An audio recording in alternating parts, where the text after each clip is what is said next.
This is Adamantly Analog, episode 63. Harrison's back from Gencon and has a list of games he's excited to talk about.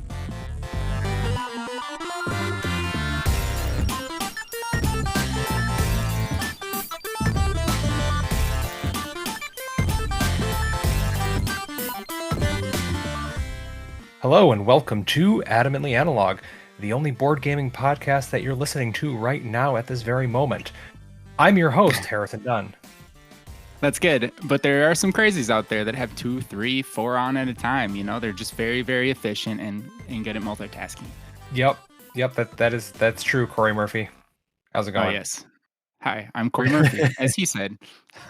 It's going good. I am feeling good. I'm feeling energized, but I also didn't just go to Gen Con. So how are you, Harrison? Are you dragging? I think I'm doing all right. We've been on this call for a little bit, and you haven't once commented on the sound of my voice, which is usually bedraggled and wrecked after a convention. So I did something right. Yeah, you're sounding great. You must have been drinking the Airborne proactively. Nope. Secret was I didn't talk at all. I went to Gen Con and didn't speak a single word. Oh, how do you do that with your job and all? I don't know. I'll get back to you on that. Okay.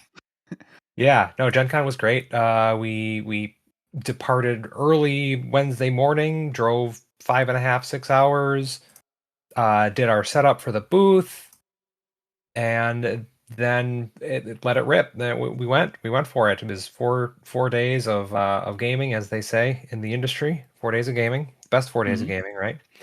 That's what they say. And then Sunday night we packed it up.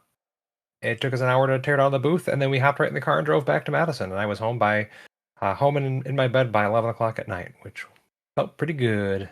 Nice. How far did you stay from the convention? About a block.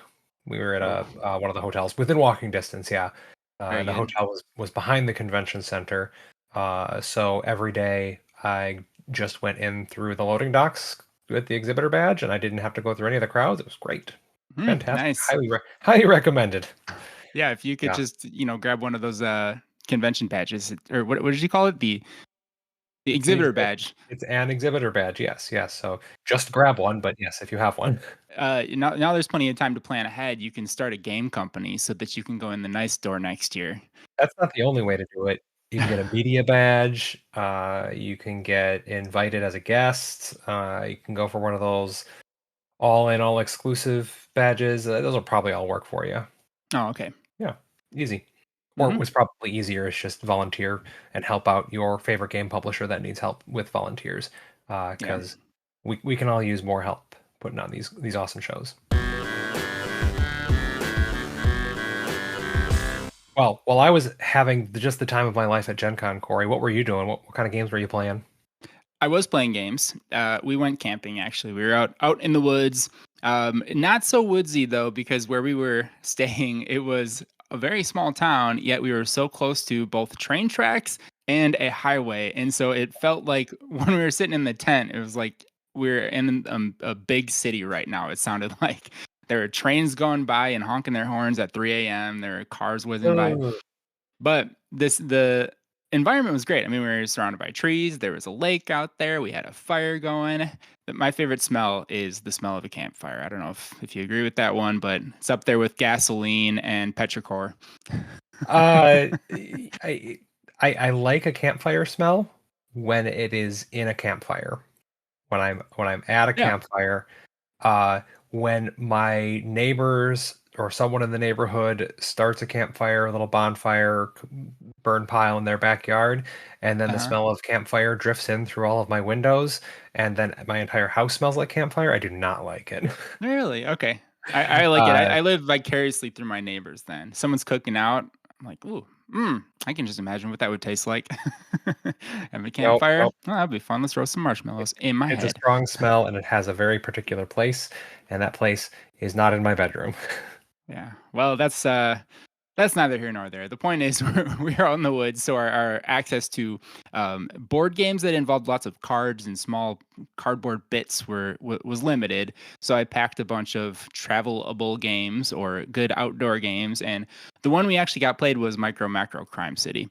And Micro Macro Crime City is something we haven't really talked about much on the podcast. I don't think maybe at all.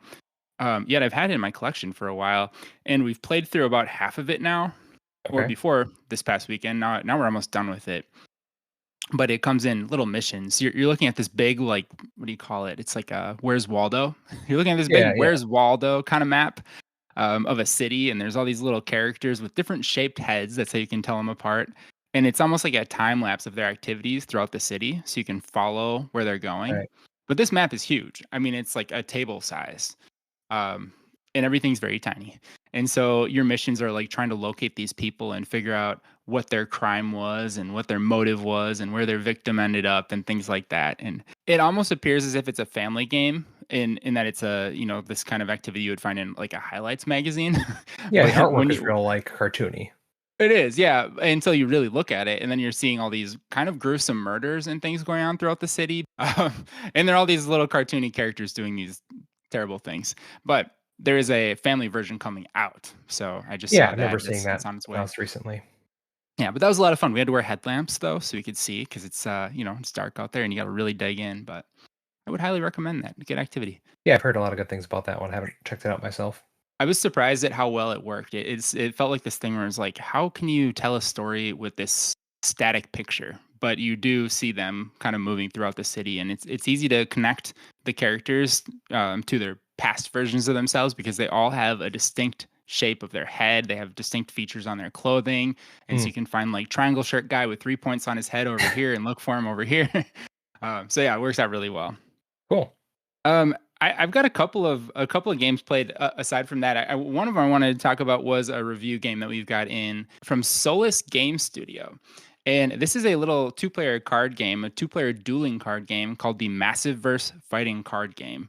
And the whole shtick with this one is that it is a 5 to 10 minute game, and I think it delivers on that. It's pretty to the point. You play as an asymmetric hero. I have here in my hand Premier the Catalyst Arbiter, and they're these kind of cool comic arts. Um, That looks like you're holding up a Marvel Champions card. it does, yeah. It's kind of It's reminiscent of very Marvel, clean. a little more magical and sci-fi than Marvel. Okay. But what happens then is you have a hand of, I think it's 6 cards with different symbols on them. And each player simultaneously chooses one of those cards and plays it face down on the table. Both players reveal them, and you do this kind of rock, paper, scissors like comparison. If you have the counter for your opponent's card, their card is returned to their hand, and you get an energy, and then you get to do your card only. So it's there's a little bit of randomness to it, but it's kind of bluffing and kind of guessing what your opponent might do. But if you don't have a rock, paper, scissors situation, you just deal damage equal to the number value on the top of the card directly to their health. So kind of like magic in that way. You're trying to eliminate their health points by the end of the game. And of course, the cards have all sorts of different abilities. You're gaining energy, which can be used to charge up like a superpower, or energy to charge up what's called, I think, a catalyst card. It's like a passive ability. Um, and there are ways that you can rest to recover all the cards you've played. But otherwise, once you've played them, you know which cards have been used already for future turns when you're trying to guess what the best counter is for your opponent. Now, there's this one thing about this game that there's probably a few things about this game, but there's one thing I have to mention is when you rest, if your opponent plays their weapon card against you, you instantly lose the game. Okay. So that could just happen on accident, or you could be really clever about it and just get someone because it's the last card in their hand and you timed it out well. But that could be a feel bad. I need to put that out there. But this is like I said, like a 5 to 10 minute game. So it's easy enough to shuffle up and play another round if that does happen. But it's pretty cool. I've only got to kind of like two-hand it myself, and that doesn't work super well for a one-player game because I obviously know what other card I'm playing. Right. But I get the vibe of it, and for a small footprint, it's like 15, 16 cards between two players. It's an enjoyable game to play. I think it's a cool idea. No, neat. Cool. Glad you checked it out. We'll have to add it to the list. Let you not solo it next Yeah, time we yeah, we see got each to play other. it together. Right. Yep. Yeah, I didn't want to wait to talk about this one because I've had it for a little bit, and it did just release at Gencon, so you could have picked it up there. Otherwise, it will be online. It's going to be on Board Game Arena soon, so Harrison, that'll be easy for us to play on August 30th. We can jam Oh, some games. right around the corner. Yeah. Now I have to ask you this. This is kind of a question I've had as I'm playing through this game. It's like it is very small. It is pretty light. It's cheap. But when I'm thinking of the board gamers out there, are they into small, light, and cheap, or are they like, no, I would rather spend $100 and get 25 different choices in heroes? You know what I mean?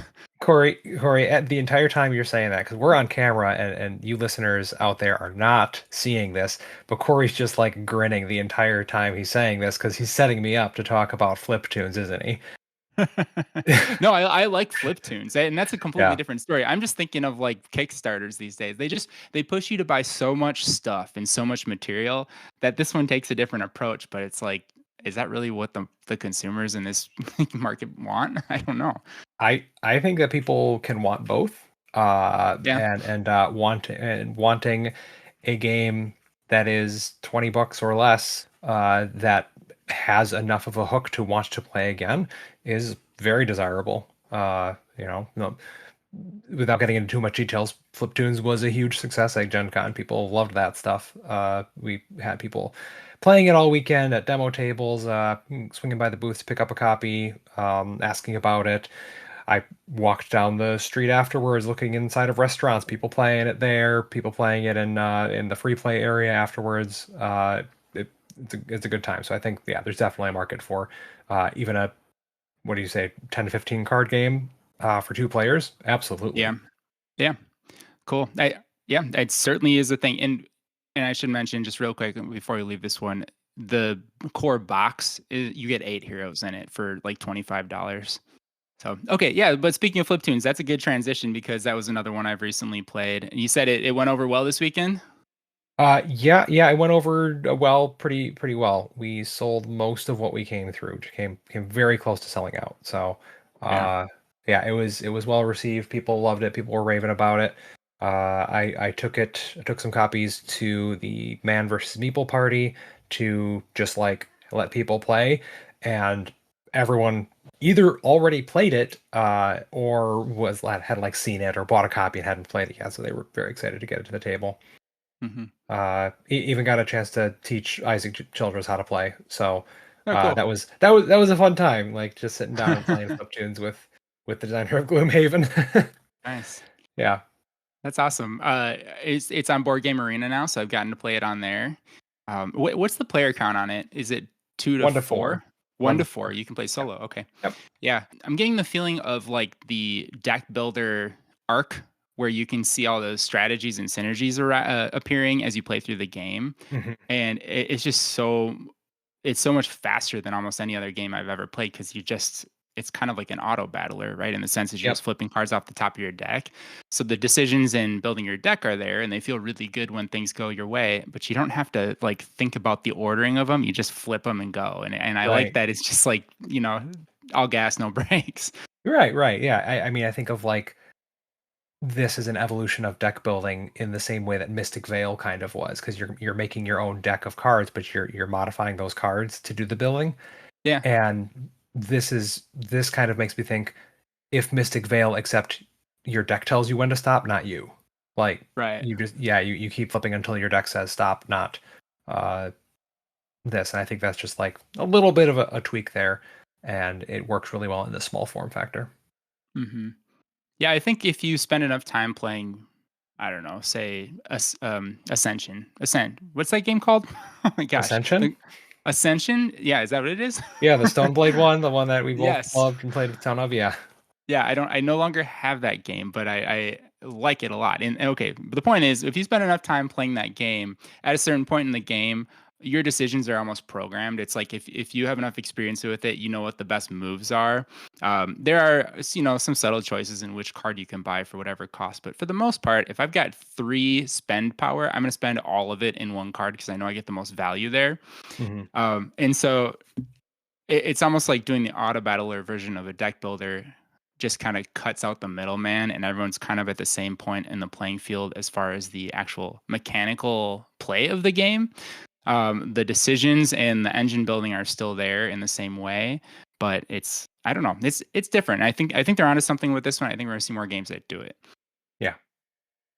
Anyways, I think it's time to move on. Harrison, it's time to talk about Gen Con. And since I wasn't there, you're going to just have the opportunity to go off king about this. Yeah, I've been patiently waiting while you like waste so much of our Gen Con discussion time talking about games that weren't being played at Gen Con. Okay, Yeah. Massive Verse probably was being played at Gen Con, but I wasn't Yes, it playing it at was. Gen Con, so Flip tunes. yeah. Okay, I technically was playing it at. Okay, never mind. Undo everything I just said. I was being a jerk for no reason. I'm sorry. I'm sorry, everyone. I'm sorry, Corey. Just let me enjoy my moment here because I didn't get to go to Gen Con. All right, first player rule is the player that went to Gen Con gets to talk first and only. Okay, Go. sounds good. So, welcome to the Harrison Dunn podcast. This is where we talk about everything that Harrison Dunn got to do. No, we'll make it a chit chat. So, uh, broadly speaking, I didn't do nearly as much shopping as I thought I was going to, and part of that is because we did it. We tried a new thing with Thunderworks and how we run our events. And long story short, that just made me not be able to take a lunch or really get like more than 30 minutes away from our event space at a time. Because anyway, so I didn't get to spend much of time going around. And then I normally like to do trades at the show too, where I trade one of my games for somebody else's game, and it helps me get a few more. But I ended up only buying 7 games, so that like for me that's an all-time low. But on the other hand, that means I've gotten a chance to play 5 of them already. So, so we'll talk about some of those, and then we'll talk about some of the ones that I played that other people bought that I got a chance to check out as well, just to kind of round it all out. Cool. But I'll lead with the one that I've talked about to you already, that I've already texted you about, I've already messaged you about, and I'm telling everyone already that this is probably my game of the year already, and it's $9. It is called Vivo from All Play.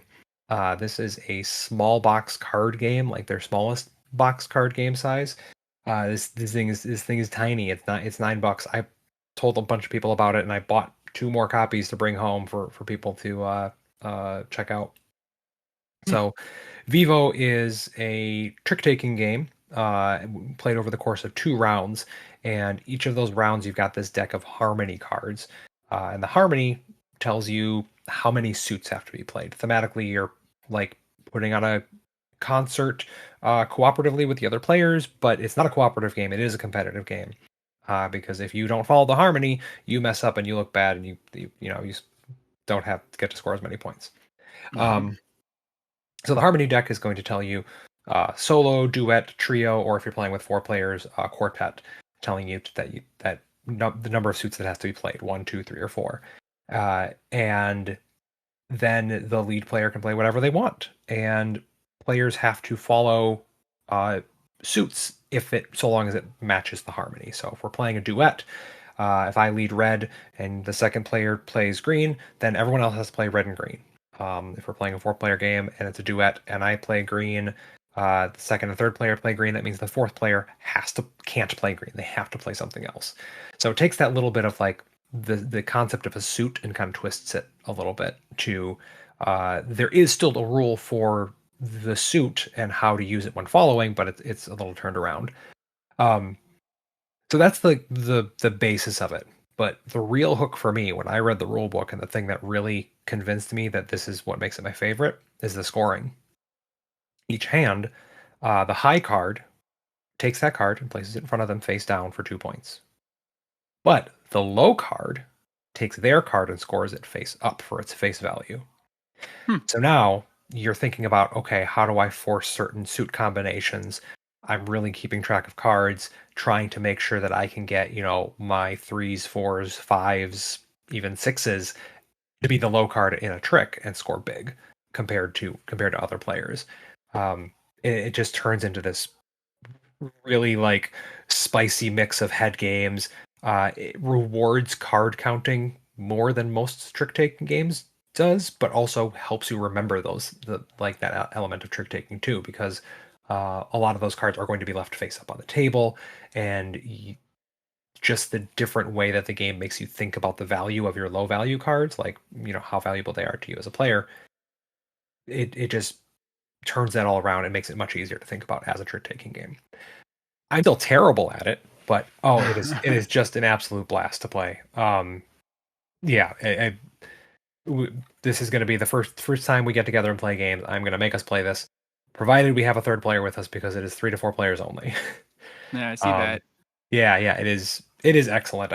Anyone that has the chance to go out and pick this up, if you see it at your local game store, if you don't see it at your local game store, have them order it. Have them order a copy or two. It is excellent. I think everyone should be talking about this and playing this one. It's a good time. I see it. It was published by Vic Village, which looks to be a Japanese publisher. So is All Play bringing this to the States? I'm gonna have to like look this up and check. Asking me questions I don't know the answer to. Yeah, that must be the case. Yeah. Yeah, it says a 2024 release on BGG, Vic Village. That I'm not even seeing the All Play one on here yet. So Oh, it that must be is, real new. yeah, fresh, Yeah. still warm. Cards are still warm. Oh man, boy, is this? Yeah, this is absolutely excellent. Yeah, I just want to go Cool. play it right now, but it's only me and Lauren here, so I can't play it. Yeah, that's a hard player count. Yeah. Is it better at 3 or 4? I actually haven't played it at 3 yet. Okay. BGG the community seems to think 4 is the best. Yeah. I could see it going either way. I think 4 definitely has an extra little layer to it because there's just the fourth player there to mess around with. Yeah. Um, Yeah. in 3 players, you only play with 3 suits, so it theoretically should play the same. But yeah, Cool. All right. Well, for $9, I'll scoop up a copy when I see one. yeah, You it sold is. me. It was. Yeah, Vivo, go check it out. Cool. All right. The other one, this is one that I did talk about on my. Well, I guess I should double check. I did talk about this one, right? Yeah, you did. Roaring Twenties. So this is a bidding and auction game by Pegasus Spiele. Thematically, you are inviting cool party dinosaurs to your swinging 20s party. The cards are all like Art Deco style, and then they have little illustrations of dinosaurs wearing 20s outfits, like suspenders and dresses, and it is absolutely ridiculous. And the theme is the entire reason that I bought it. Uh, but as I went up to the Pegasus Spiele booth and I just beelined for this game and said, I want that game, the person who sold it to me said, "Oh, that's the best one here. That's great." I was like, "Oh, I don't even care, but that's great to hear." And I can say that this was a lot of fun to play. I've gone on record multiple times saying I don't really like auction slash bidding games. Like they stress me out. I'm really bad at them. And that still holds true. I'm still bad at them, but this one, I don't know. I think it was just maybe the lightness of it or the fun theme that kind of got me over that hump, and I was enjoying it. Nice. The basis is you're inviting dinosaurs to your party. There's a couple copies of each of them, ranks 1 through 12. You get extra points for having sets, pairs, or triples, and then you get even more points for having a run of ranks. And you play through a deck that has some number of them missing, so there's some like unknown in there. But each round you are bidding on them using a hand of cards. You either pay for them with their favorite snacks, drinks, or foods, or with diamonds as like an alternate gems, like an alternate currency. And then when you drop out of the bidding, you instead claim one of those cards that is dealt face up at the beginning of each round. So the beginning of each round, somebody's going to start that bid for whatever dinosaur. And then there's also the known information of the 5 cards that are up for grabs when you drop out of the bid. So in a 5-player game, they're going to deal out 4 cards. 1 player is going to get the dino. 4 players are going to get a new card in their hand, and that's the only way to get new cards. So there's this nice like push and pull of, do I really need that card? Ooh, I could afford it if I bid more, but if I drop out right now, I'm going to get that sweet 5 gem card and make my hand better for the future rounds. Um, I don't know. It just was real simple, straightforward, good art. It was a good time. We were definitely tired and slap happy when we played it, so that might have had something to do with it. But I would check this one out too. Nice. Looks good. What was the price point on this one? I think this was like 16 or 17 bucks around there is what I paid for it. So again, Cool. another small box card game. It's a deck of dino cards, and a substantially bigger deck of resource cards. I think the lava cakes, drinks, and skewers are the different types of snacks. You have to match to the dinosaur's preferred types, and then gems. What is this mine card all about? It's a dinosaur paw says mine with an exclamation point. Oh yeah. So when you pass, you place that mine card on which of the uh, uh, resource cards in the middle that you want to claim. And the Mm, reason they do that is because as the lead player, if you when starting the bid, you can just pass right at the beginning and choose to do that. So there are some gotcha. scenarios where everyone just chooses to pass instead. So if there are three mine cards out there already, no one's placed a bid, and you're the fourth player in line, if you pass, you're not just giving it to the last player for free. If you pass, you're actually telling the entire table that they don't get what they claimed. No one gets the dinosaur, no one gets the cards, and the whole round is just reset, kind of a dud. Um, Okay. which is kind of a like a real power move that player Yeah. can do if everyone's kind of playing cowardly or greedily. I don't know. It was a nice dynamic. It never actually happened in our game, but it came close a couple times. Cool. This sounds like my kind of game. Yeah, it, not my kind of game at all. And I would expect that I probably don't enjoy it as much in future plays, but I'm still excited to play it because of the artwork. All right. So jumping around the list that I wrote down for you, I'm just going to talk through things that I played through chronologically. I got to play Twinkle Twinkle from All Play. Hmm. So this is their new like tile laying game. Acrylic tiles that are see through. You're mapping constellations out on the board.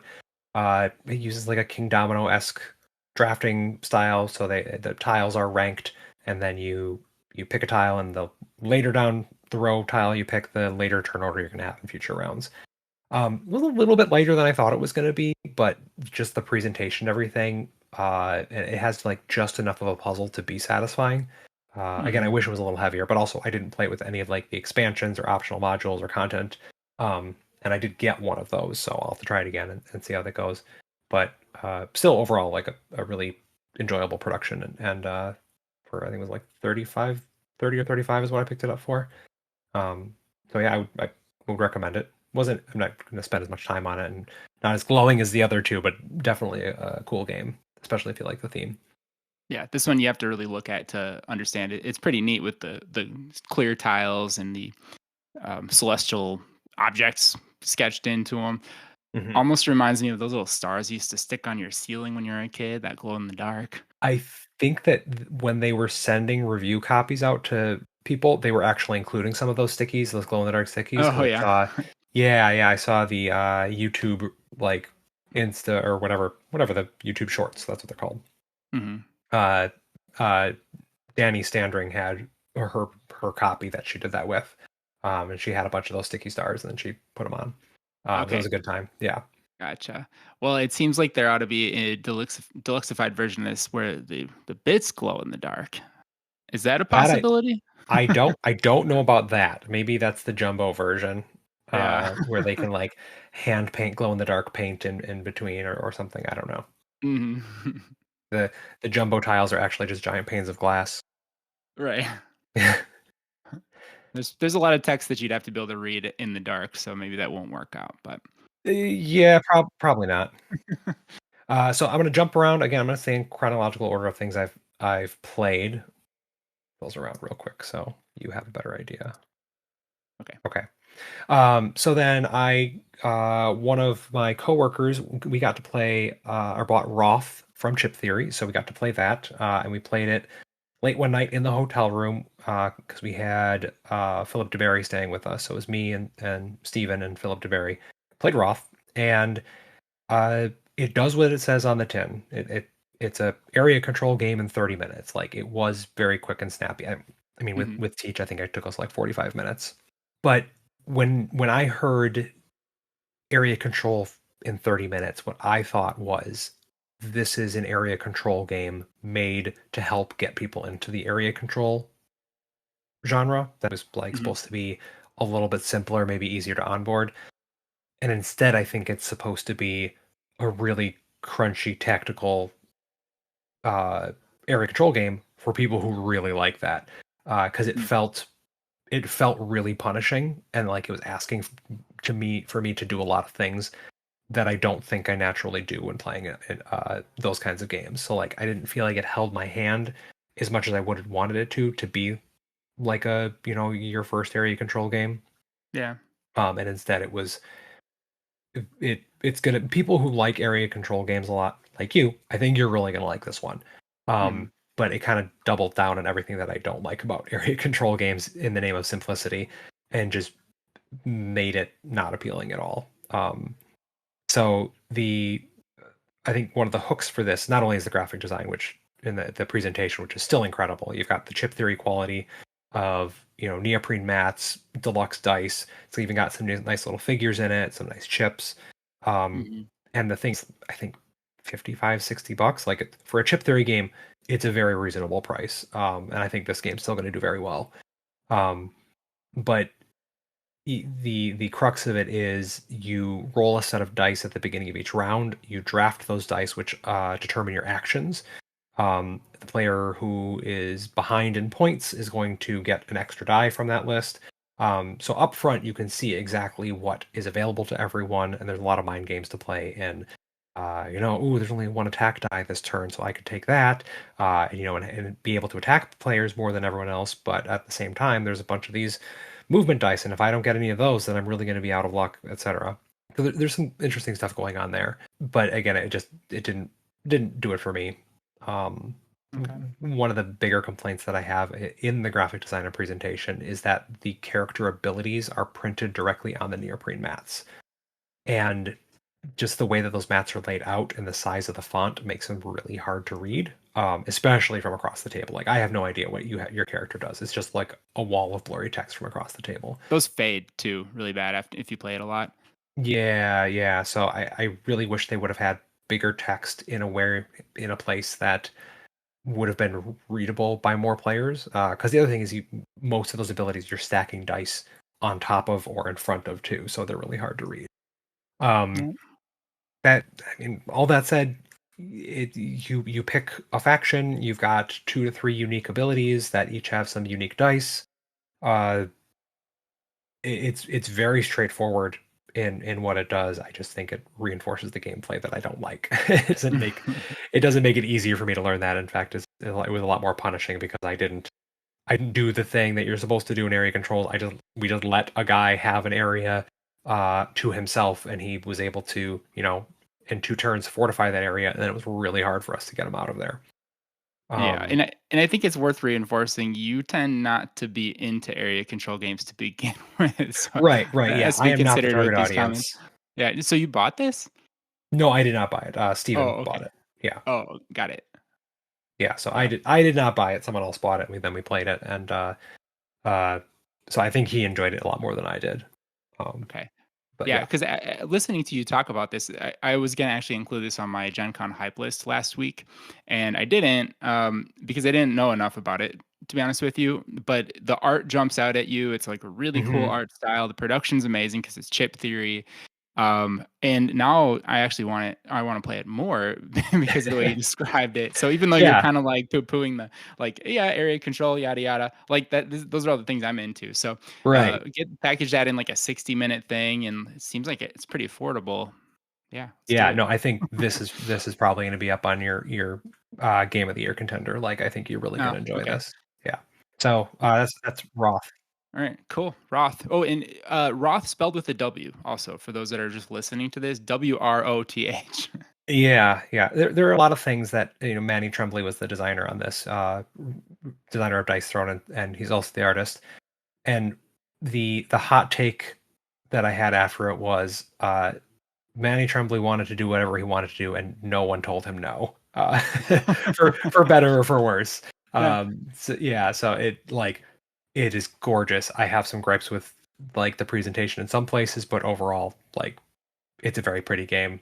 And the people who love it are going to love it. It's good. Cool.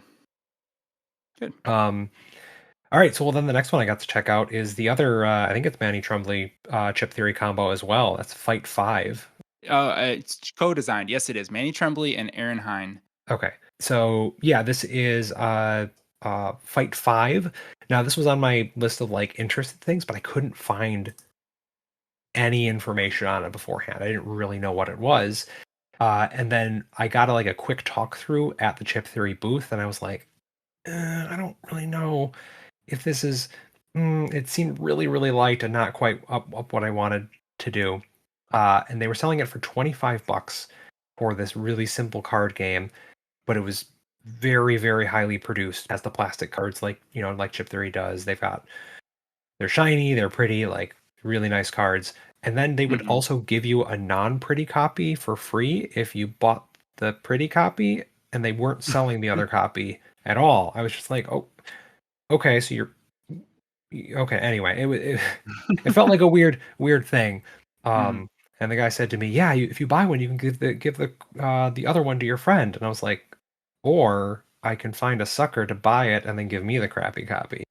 Yeah. Um, anyway, later that evening, I got a chance to try it at the Man vs. Meeple party. A group was about to sit down to play it, and they invited me.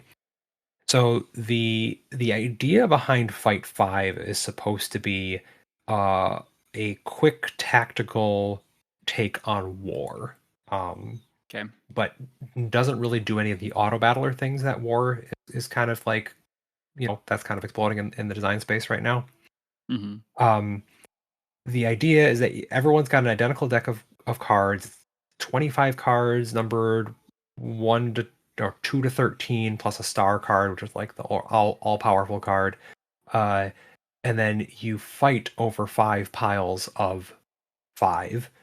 And each round you draw 5 cards, place them face down across from these on either side of these cards that you're fighting over, and then reveal them and whatever. It's you're doing little head-on-head duels on these 5 different piles of cards, and the different values have like different point values. It's all kind of really abstracted and tries to be simple. It's very easy to understand. Hmm. And I think the coolest part is when you play more than 2 players, you create kind of a wheel with spokes where you're fighting over 2 cards with the player to your left and 2 cards the player to your right, and then 1 card with all players in the middle. So in a 5-player game, you've got like this huge mess of cards on the table. There's like a 5-wheel spoke, and then people playing cards on any side of those. It was I should have taken a picture. It looked like a huge mess. But then you just reveal those. If there's a tie, the cards stay and get fought over next round. Otherwise, you take all 3 cards if you win. You put them in your score pile. Pretty straightforward.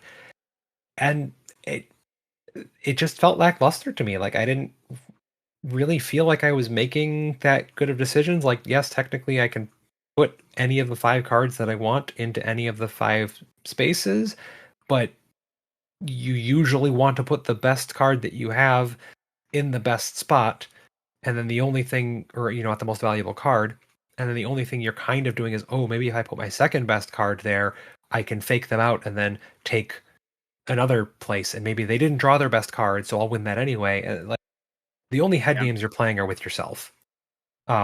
There's like no chance to go back and forth and do information. Like yes, you could be counting the opponent's cards and know they already played both their 12s, but I don't know. It was pretty underwhelming. For a guy that loves decks of cards with numbers on them, I did not really care for this one as much. Hmm. I like the trend of retooling classic card games for this hobby board game space. Yeah. And we've seen lots of trick takers that have been awesome and lots of poker games that have been awesome. But I'm just not that excited about playing war for some reason. I'm looking at this, which helps me to understand what the spoke thing is you're talking about. And that looks kind of fun. But then the cards are flipped over and it's just a bunch of numbers. And I don't know. I Yeah. have to try it. I'm not gonna you're not gonna poo poo it. I haven't played it, but Yeah, if someone brings it, like it's gonna take you 10 minutes to play at most. The teach is gonna be 30 seconds. It's like it's a very simple and straightforward game, and I'm sure some uh-huh. people are gonna like it. Okay. Like in the same way that I love Flip 7, I'm sure there are people that will love Fight 5, but it wasn't for me. No, didn't you hear everybody loves Flip 7? It's the greatest game of the last 100 years. That's what it says on the box. Yeah. All right. Well, then moving on to the list. Next up, I played the two more of the games last night at game night, so brought them home. I read the rule book for Lightning Train from Direwolf, and that was another one that I was kind of excited about. Mhm. Um, this game is way bigger than I thought it was, and way heavier. It took us 2 hours to play a 4-player game, which is probably a reasonable expectation, a little long maybe. Um, but this is a beast of a game. There's a lot going on, a lot of decisions to make. I think you can mess yourself up pretty good if you're not managing your bag correctly. So this is a railroad bag building game, Got it. and everyone's going to start with the same like set of chips in the bag, thinking Orleans or Altiplano or something like that. And you're pulling chips each round. And there's only 12 rounds, and there's like action chips which give you like additional things you would do on your turn. There are money chips which you can use to buy more chips, and then there's just train cars, train chips, and those are the majority of what you're doing is either spending those in like worker placement spots on your player board, or you're actually losing them by putting them on the board to build train lines. Um, and the name of the game, Lightning Train, is a specific action type that actually is how you get more trains into your build or into your bag. So every time a lightning train happens, you take one from your supply of like 50 train cars in front of you, and you just place it next to your board in your little boarding area, and you now have that available to use for this turn. It does a lot of cool like little systems, and I don't know that my brain has fully digested them, but I really Hmm. want to try it again. You've got like an upgradable player board that you kind of have to unlock and scale things up through the course of the game by building train stations and putting more trains out on the board. Um, and then there's this bag building system, and there's different types of tiles, and there's some that take bonus spots on your board, so they count as like extra card draws or extra token draws. And you can expand that up to a max of like 9 tokens that you can draw from your bag. There's a delivery system in the game where you're trying to get like producer cities to connect with destination cities, and then each person that's involved in that along that route is going to score based on like the number of lines that they did. There's this really cool puzzle of trying to connect the transcontinental railroad from what is it, New York City to San Francisco. That's like one of the end game triggers is getting a contiguous line there. So trying to make sure that you are contributing to that, because when that connects, the player who has their special locomotive tiles along that line is going to be big for it. There's a lot going on in this one, and I'm really excited to try it again. But at the same time, I'm hesitant because there are so many. The game plays drastically different at 2, 3, and 4 players. Hmm. Like at 2 players, you use an AI bot. Like that so you effectively can't play this 2 players, right? You need a third player. Yeah. And that's why they have this AI system in there. Um, and at 3 players, the end game condition is different too. It's in 4 players, it's make the transcontinental railroad and then also connected to Houston and Seattle. And in 3 players, it's just connected to Houston or Seattle. So it like, yes, you have fewer people contributing to it, um, but it's also less that needs to be done. So I don't know how that's going to end up balancing out in the long term. Maybe it'll play better at 3, but I was yeah, I'm very interested to see it. It feels like it's going to be a very different game at different player count. So what I'm hearing is it's exactly like Ticket to Ride, right?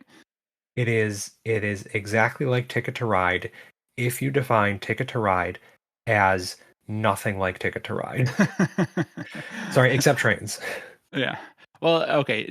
I want to speak to the AI bot thing because that sometimes that's kind of a point of contention for some gamers where they're like, oh wow, there's not like a true two-player game, and basically I'm playing solo mode with another person. But this is Paul Denon, and that's how Dune Imperium works, and it's really good. And I Oh, think is it? I think Okay. it yeah, it's really good. And what it means then too is that the solo mode, like the true solo one player mode, is also really good because it's very well managed by an app. I don't know if there's an app that's used in this case, but even if you didn't have one, just flipping cards and telling you how the actions work, he's Hmm. got a track record of making that very effective. Um, it would probably be worse in the case of Dune, and maybe in this game, I haven't played it, if they tried to force the two-player game without that extra bit of interaction, or at least kind of blocking, that the bot Hmm. provides. So I appreciate that they've gone that extra step, and I don't think anyone should be fearful of having to manage Automa, because it's usually pretty straightforward. Hmm. Okay. No, I did not know about the Dune Imperium 2 player mode. Yeah. That gives me a lot more faith, and it actually makes me excited to try the solo mode, which I haven't read the rules for yet, so I don't know that I was going to anytime soon. Yeah. a fun little aside, I did bump into Paul Denon wandering around one of the hotels, and the first thing he said to me was, "Oh, I got your game, uh, Citizens of the Spark." He picked up a copy, and so then I got to say to him immediately in response, "I got your game too." Uh, so that was a nice little. Him and I have known each other for a while just because of my time working with Direwolf. So it was nice to catch up and chat about that. So yeah, I'm looking forward to trying this more for sure. And now I'm a little more excited about the two-player version if I can convince Lauren to try it. Yeah, Harrison, that sounds like it was a great opportunity for a photo right there, and you blew it. Yeah, I don't think about that. Yeah, I I missed photo opportunities with Paul Denon, with Isaac Childress, with David Waybright, with I mean, there's photographic evidence out there probably, but yeah, I messed up a lot. I didn't even take a Yeah, sure. picture with Stephen Dast, Stephen Kerr, or Philip DeBerry, the three designers that were working for Thunderworks that time. We'll make an influencer out of you soon. Yeah, we'll try Kidding. to. No, we are not Gen Z, so the whole Instagram thing feels very forced for me too. But Yeah, I do like taking pictures of games I play, because then you scrolling through the roll and you're like, oh, that was fun. And so yeah. I'll see like Gen Con photos from last year and be like, oh yeah, I had a good time doing that. I'm gonna have to make it back out there. So next year for me. Cool. Lightning Train. I'm looking forward to playing this one. Put it on the list for sure. Oh yeah, for sure.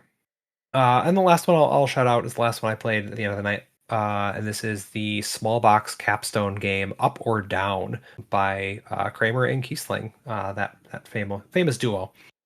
So I originally was like, this was on my radar as like sort of interested, but I ultimately put it on my maybe list until I saw it at the show because this production is beautiful. It's got gold foiling on the box. It's got a little bit of gold foiling on the backs of the cards. And then the artwork on the cards, even though it's just an elevator, the deck numbered 1 through 126.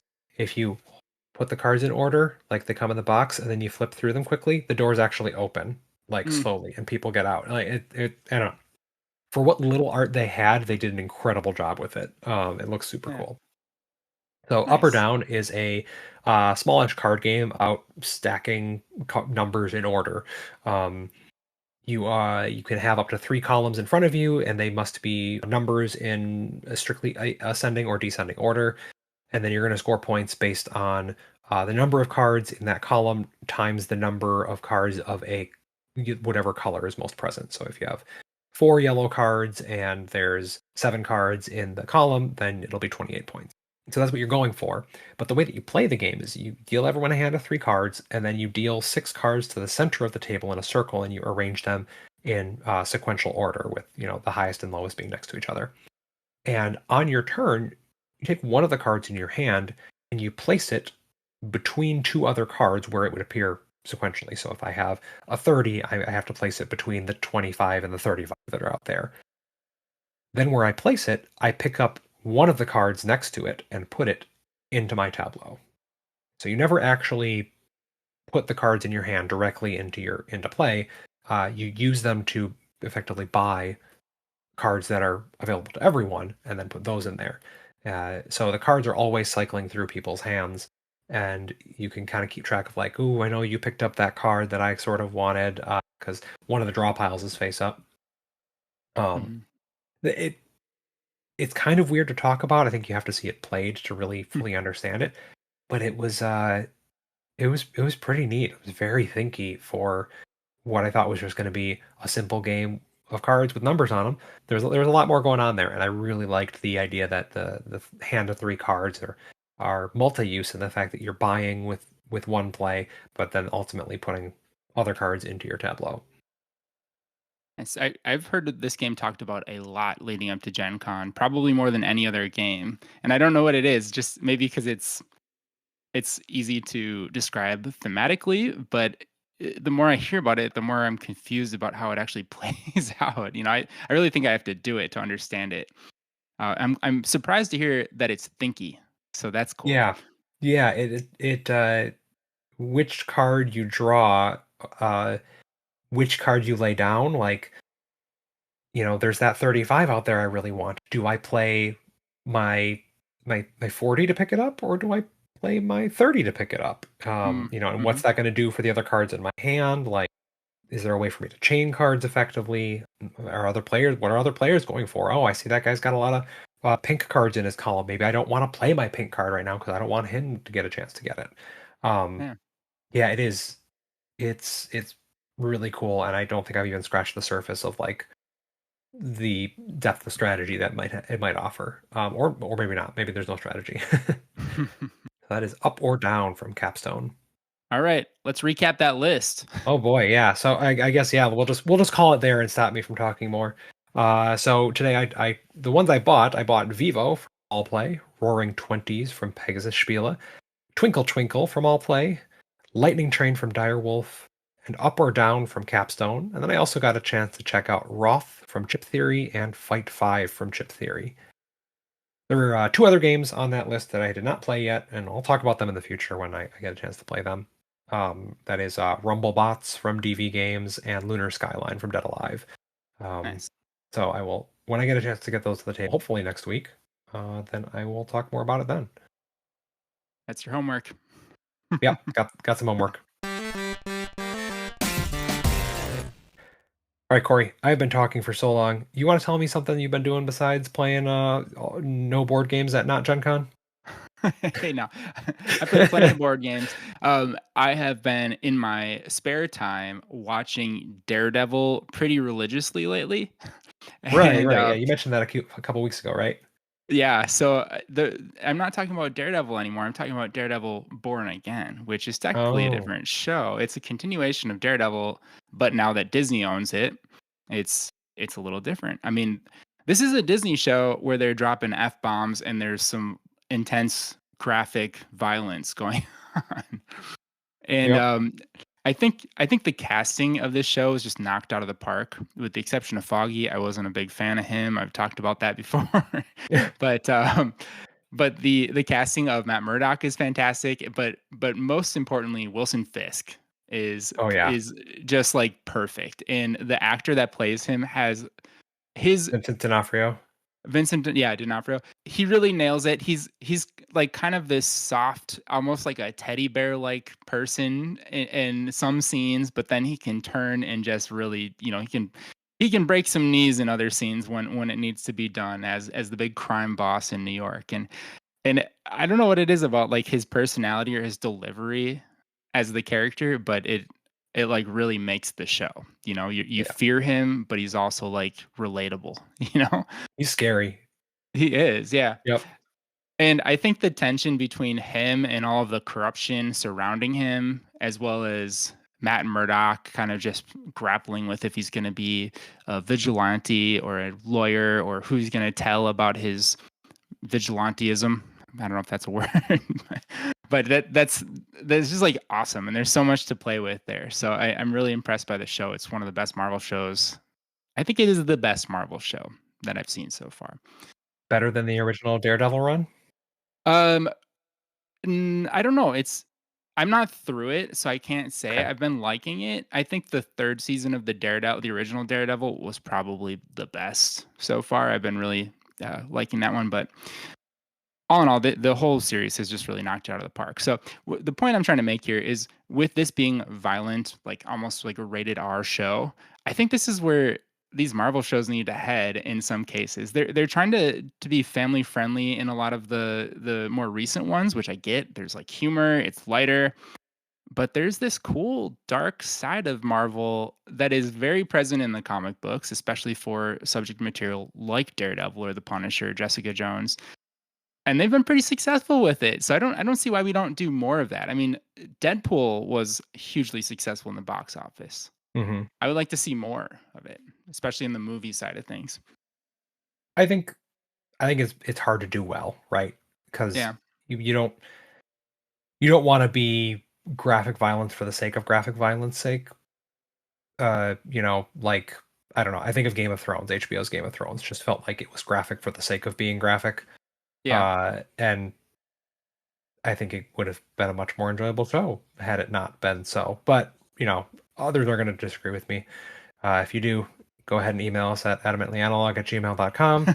Uh, Yeah. so then I can delete your email. Yeah, I I think I would like to see what they can do with the space, but I'm very hesitant to, to push that because so many different authors have had their hand with so many different characters that there are different takes on them. Hmm. And, I think that Daredevil, yeah, it usually leans in a more gritty and dark and violent setting, but he has also been on the Avengers, right? And I don't think that would always fit either. So, Yeah, no, that's um, true. and it ultimately needs to serve a purpose. Like I think, uh, yeah, it's someone who doesn't make TV shows. I think it's difficult to do. Yeah, no, I agree with that. And I'm not saying that they just need to add violence that doesn't exist in there. But I think if they can be more true to the comic material, and if you dig into that, there's a lot of more adult oriented themes. It's not a Oh yeah. family genre. There's relationship stuff in the X-Men all the time. Hmm. There's language in all of them that is limited by the ratings on the movies. And I don't know. Just think it's a space to explore because we really have pushed the happy-go-lucky vibe of it and found the comedic delivery to be successful in a lot of cases, like Thor and Right. Ant-Man and stuff. But there's this serious side of things too. So, anyways, been really enjoying it. Would highly recommend Daredevil Born Again. It took me a while to get over it. Like I could not watch the first season of it. The characters I don't know. There's something about it. I'm not going to go into it right now, but I didn't like it at first, and I slogged through the first couple episodes, and I just really bought in after that. It was some very compelling character arcs and Yeah. tensions in the show that I really like. Well, that wraps up another one, doesn't it? Yeah, we did it. Sure does. Yeah. So, well, what do we got going on next week? Do we even talk about that? We haven't mentioned it. No. Hey, next week we're gonna be talking about food, and food games, and we're gonna be joined by a guest Stan Krodonsky. So come back next week to talk about food games with us, and by talk about food games with us, I mean listen to us while we talk about food games with Stan. Nice. That's gonna be a good one. Thanks for listening, everybody. Have a good one. Bye. Adam and the Analog is Corey Murphy and Harrison Dunn. Original themes and bumper music by Corey Murphy. Reach us at adamandtheanalog@gmail.com. Thank you for listening.